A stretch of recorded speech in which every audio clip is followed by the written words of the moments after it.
Illinois pay the second highest property taxes in the nation. And this election, voters in Illinois can vote on a non-binding referendum called the Illinois Property Tax Relief Amendment. It asks, should the Illinois Constitution be amended to create an additional 3% tax on income greater than $1 million for the purpose of dedicating funds raised to property tax relief?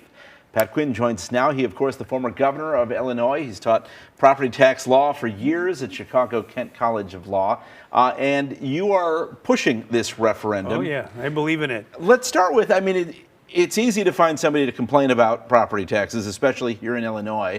And it's even easier to find somebody to say, hey, let's tax the millionaires.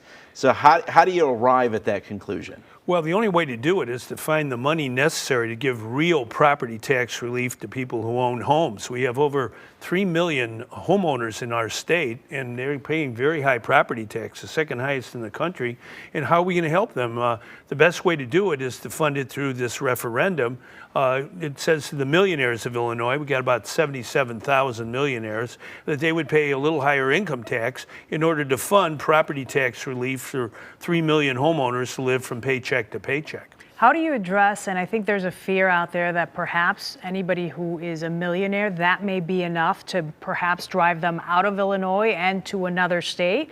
Is that a question that you get often, and how do you tackle that? Well, you know, they had a referendum like this, Lourdes, in Massachusetts 2 years ago. They raised the income tax on millionaires, and they've raised more money than they ever expected. They're using that for good purposes in Massachusetts. It's quite popular, and millionaires haven't moved from there.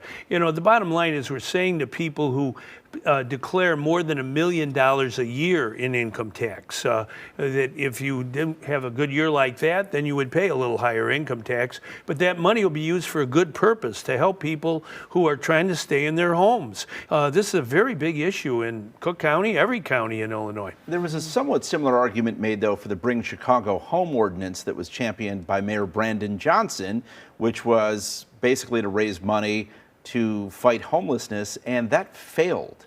Yeah, well, it was based on anybody who sold a property more than $1 million.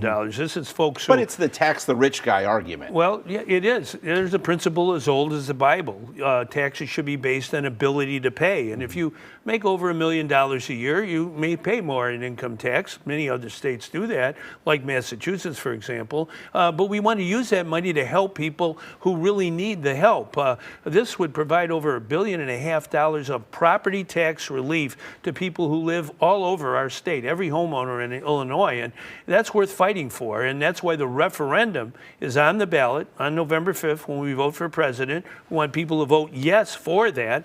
This is a good way to reform a tax system in Illinois that's upside down. Okay, so let's explain to people what they will see on that ballot, what the question exactly, how it will be positioned, and then how do you make sure that if it is approved, that the dollars that the city is receiving or that the state is receiving go to the correct places? It'll be right on your ballot. Right after you vote for the candidates, there'll be a referendum, the Property Tax Relief Amendment. We want people to vote yes for that.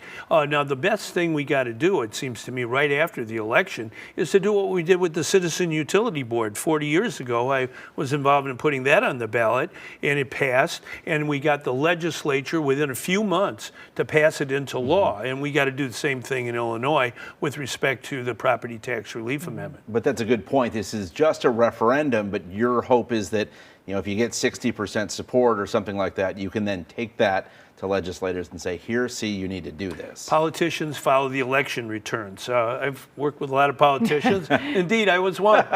You know, you'll take a look at those votes on a referendum, and that sends a message. The best message everyday people can send to their legislators, vote yes for property tax relief. All right, Pat Quinn, we appreciate your time. Thank you for coming in. Thanks. Good to see you again. We'll post more information on our website.